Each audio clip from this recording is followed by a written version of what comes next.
بسم اللہ الرحمن الرحیم۔ جوان لڑکی کا کسی کے ساتھ لاپتہ ہو جانا جرم نہیں، بشرط یہ کہ لڑکی بالغ ہو اور اسے اغوا نہ کیا گیا ہو۔ لڑکی کا لاپتہ ہو جانا کوئی کہانی نہیں ہوتی، بس اتنی سی بات ہوتی ہے کہ لڑکی کسی کو چاہتی ہے اور جذبات کے ہاتھوں مجبور ہو کر اس آدمی کے ساتھ گھر سے نکل جاتی ہے۔ کہانیاں اور ڈرامے اس کے بعد شروع ہوتے ہیں۔ میرے تھانے کی حدود میں جو گاؤں آتے تھے، ان میں گاؤں ذرا بڑا تھا۔ اونچی ذات والوں کے گھر سے ایک جوان اور خوبصورت لڑکی لاپتہ ہو گئی۔ اس کی گمشدگی کے ایک روز بعد اس لڑکی کا باپ، بڑا بھائی اور گاؤں کا نمبردار میرے تھانے میں رپورٹ لکھوانے آئے۔ میں نے سب سے پہلے ان سے پوچھا کہ لڑکی اغوا ہوئی ہے یا خود کہیں چلی گئی ہے۔ ان کا جواب سننے سے پہلے میں نے لڑکی کے باپ سے کہا، مجھے بالکل صحیح جواب دیں اور لڑکی کے متعلق ہر بات بالکل سچ بتائیں۔ باپ نے بتایا کہ ایسا معلوم ہوتا ہے کہ لڑکی خود کہیں گئی ہے۔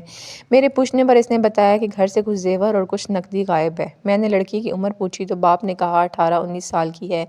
میری بیٹی یعنی لڑکی بالغ تھی۔ میں نے ان سے کہا اگر وہ رپورٹ لکھوانا چاہتے ہیں تو میں لکھ لوں گا، لیکن نظر یہی آ رہا ہے کہ لڑکی باقاعدہ تیاری کر کے کسی کے ساتھ گئی ہے۔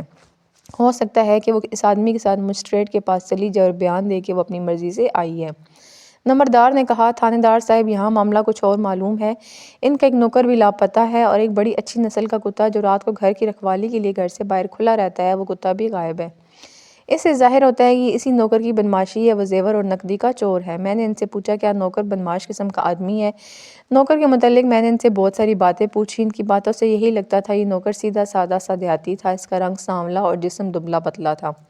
میں نے ان کی باتوں سے یہ اندازہ لگایا نوکر اس قابل نہیں تھا کہ اونچے خاندان کی اتنی خوبصورت لڑکی اس کے ساتھ گھر سے نکل جاتی۔ میں نے باپ کے کہنے پر رپورٹ درج کر لی۔ میرے پوچھنے پر نمبردار نے بتایا کہ لڑکی میں گھر سے کسی کے ساتھ بھاگ نکلنے کی جرات موجود ہے۔ نمبردار بھی چلا گیا۔ اگلے روز میں لڑکی کے گاؤں صرف اس لیے چلا گیا کہ مجھے اس کیس کی فائل میں کچھ نہ کچھ تو لکھنا ہی تھا۔ یہ گاؤں میرے تھانے سے 3 میل دور تھا۔ میں نے لڑکی کے گھر جا کے مکان کو اندر سے دیکھا۔ یہ بہت بڑی حویلی تھی۔ نوکر مویشیوں والے کمرے کے ساتھ ایک کوٹری میں سوتا تھا۔ لڑکی عام طور پر اپنے گھر کے افراد کے ساتھ سوتی تھی، لیکن 2-3 راتوں سے وہ اوپر کی منزل پر سو رہی تھی۔ سردیوں کے دن تھے، لوگ اندر کمروں کے دروازے بند کر کے سوتے تھے۔ لڑکی کا رات کو نکل جانا کچھ مشکل نہ تھا۔ لڑکی کی ماں نے بتایا کہ صبح انہوں نے دیکھا کہ حویلی کا باہر کا دروازہ کھلا ہوا تھا۔ لڑکی کی ماں روتی تھی اور کہتی تھی لڑکی نے ان کے خاندان کی عزت ملیح میٹ کر دی ہے۔ میں نے لڑکی کی ماں سے پوچھا کہ اسے کسی پر شک ہے تو اس نے کہا لڑکی نے کچھ پتہ ہی نہیں چلنے دیا۔ 2 اور معزز آدمی جن کا لڑکی کے ساتھ کوئی رشتہ نہیں تھا، انہوں نے کہا یہ بڑے ذمہ دار خاندان اپنے آپ کو شاہی خاندان سمجھتے ہیں۔ ان کی ہاں شادی ہو تو مجرا کرواتے ہیں، اوچھے طریقوں سے اپنی امیری کا اظہار کرتے ہیں، روپے پیسے سے اپنے کرتوت چھپا لیتے ہیں۔ ان کی اپنی روایات ہیں۔ اس لڑکی کی خالہ کی منگنی گاؤں میں ہوئی اور وہ کسی کے ساتھ بھاگ گئی۔ اس خاندان کی ایک اور لڑکی کسی بندے کے ساتھ چلی گئی تھی۔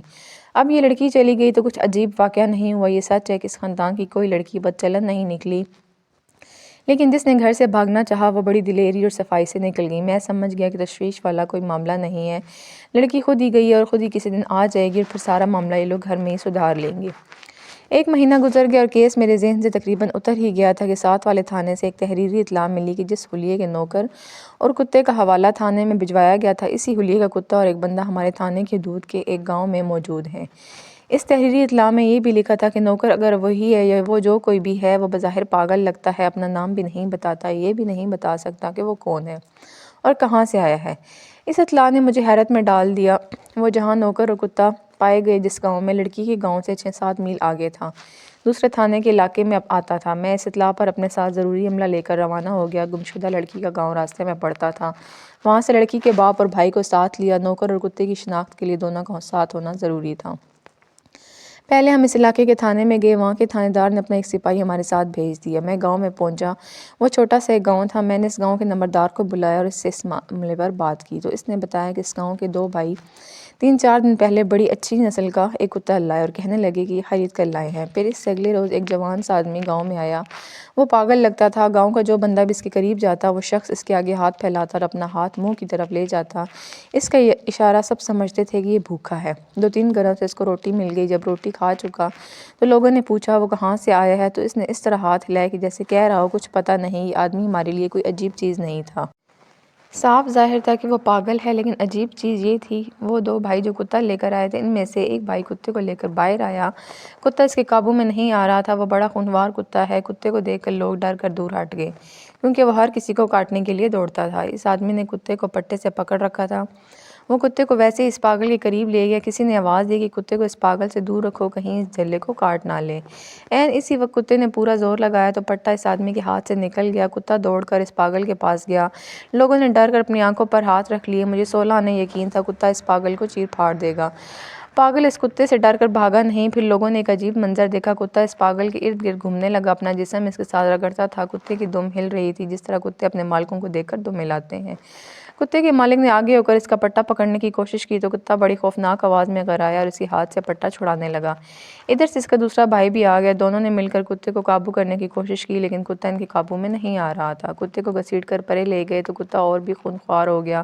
انہوں نے ڈر کر کتے کو چھوڑ دیا۔ کتا پھر دوڑ کر پاگل کے پاس گیا اور اس کے ساتھ لگ کر بیٹھ گیا۔ ہمارے گاؤں میں ایک بوڑھا آدمی ہے جس کی جوانی کتے پالتے اور کتے لڑاتے گزری ہے۔ اس نے ان دونوں بھائیوں سے کہا اگر کتا اپنے گھر میں رکھنا ہے تو اس پاگل کو بھی ساتھ رکھ لو، یہ کتا اس پاگل سے پیار کرتا ہے۔ اس پاگل کو جب کہا ان دونوں کے ساتھ ان کے گھر چلے جاؤ تو پاگل اٹھ کر ان بھائیوں کے ساتھ چل پڑا۔ کتا بھی اس کی ٹانگوں کے ساتھ اپنا جسم رگڑتا ہوا چل پڑا۔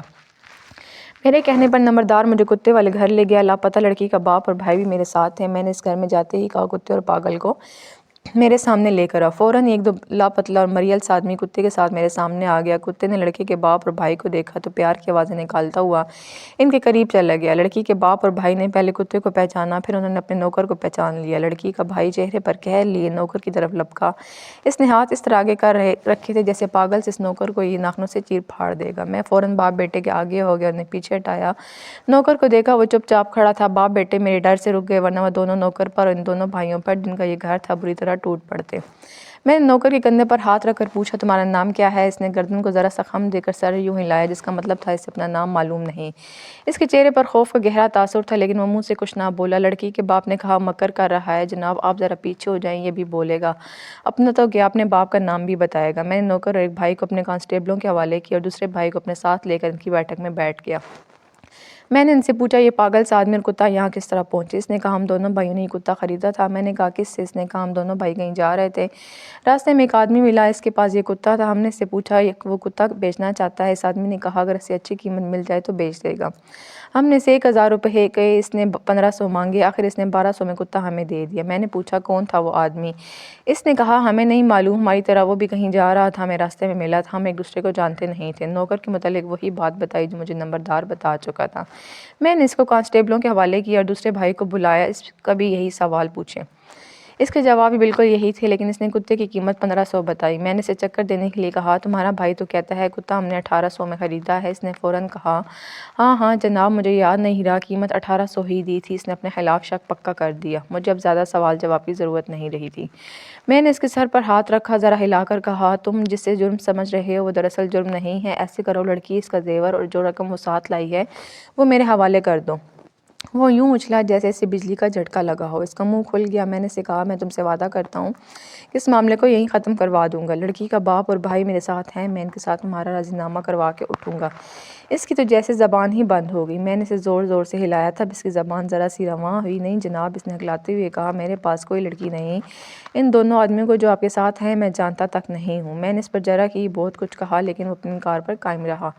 میں نے اسے کانسٹیبلوں کے حوالے کیا اور دوسرے بھائی کو بلا لیا۔ وہ رونے کے انداز میں بولا سچی بات تو یہ ہے جناب عالی، ہمیں یہ کتا آوارہ پھرتا ہوا نظر آیا، دور دور تک کوئی آبادی نہیں تھی، ہم اپنے گاؤں واپس آ رہے تھے، ہم نے کچھ دیر دیکھا کہ کتے کا مالک کہیں سے آتا ہے یا نہیں، جب کوئی نظر نہ آیا تو ہم نے کتے کو پکڑ لیا اور گاؤں لے آئے۔ خیر رات کو ہم نے ادھر ہی رکنے کا ارادہ کیا۔ آدھی رات کو نمبردار نے مجھے جگایا اور اسی نے جگانے کی معافی مانگی اور ایسی خبر دی کہ میری نیند اڑ گئی۔ اس نے سرگوشی میں مجھے بتایا کہ ایک لاش کی اطلاع ہے اور لاش بھی کسی جوان لڑکی کی ہے۔ میں نے نمبردار سے کہا یہ میرا تھانہ نہیں ہے، تم اپنے تھانے میں اطلاع کرو۔ آپ کو اطلاع اس لیے دی ہے کہ ہو سکتا ہے یہ لاش اسی لڑکی کی ہو جسے آپ برآمد کرنا چاہتے ہیں۔ اتفاق سے اس لڑکی کا باپ اور بھائی بھی آپ کے ساتھ ہیں، آپ بھی چل کر لاش دیکھ لیں اور ان باپ بیٹے کو بھی دکھا دیں، شناخت کرنے میں آسانی رہے گی۔ بات تو نمبردار کی 16 آنے تھی، دیکھنے میں کوئی حرج نہیں تھا۔ میں لاپتہ لڑکی کے باپ اور بھائی کو ساتھ لے کر چل پڑا۔ نمبردار مجھے لے کر 1 میل سے کچھ زیادہ دور ایسے علاقے میں لے گیا جہاں جگہ جگہ کھڈ تھے اور ساری زمین دھول والی تھی۔ وہاں ایک آدمی کھڑا تھا، اس نے ہمیں دور سے اشارہ کیا، لاش ایک کھڈ میں پیٹھ کے بل پڑی تھی۔ یہی ہے، مجھے اپنے قریب سے آواز سنائی دی۔ میں نے آواز کی سمت دیکھا تو لڑکی کا باپ کہہ رہا تھا یہی میری بیٹی کی لاش ہے۔